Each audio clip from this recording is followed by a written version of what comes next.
On this job, we're going to replace the door, but try to save the quarter and door jamb.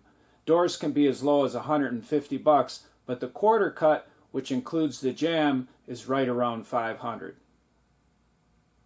When we pull this, we'll be removing the door to make room for the frame machine, because we'll have to pull on this type of an angle. That means we'll have to use measurements to help us get the door jamb and door gap just right. We'll be using this inexpensive tram gauge from Killer Tools.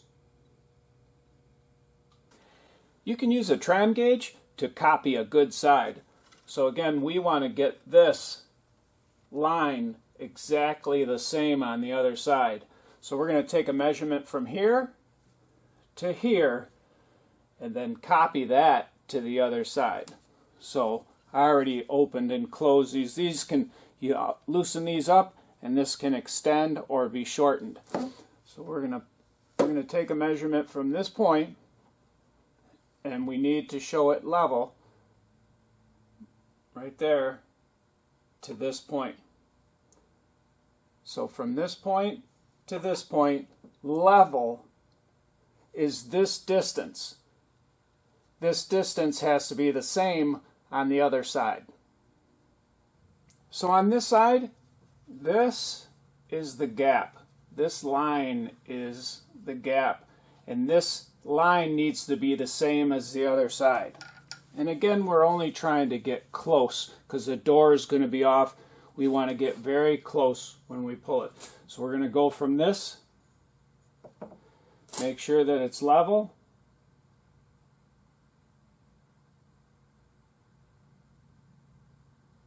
And you can see we got a ways to go.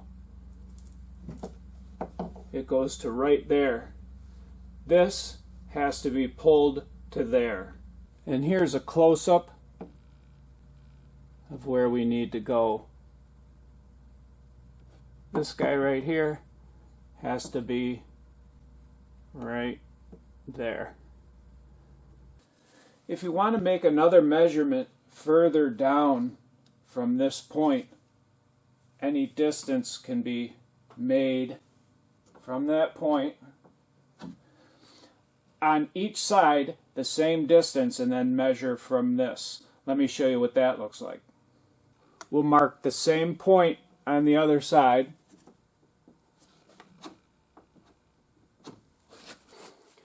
And now we can use this point on both sides to make a measurement from. We'll just hold it right there on the edge. Make sure the tram gauge is level. And lock it in. Double check. Level.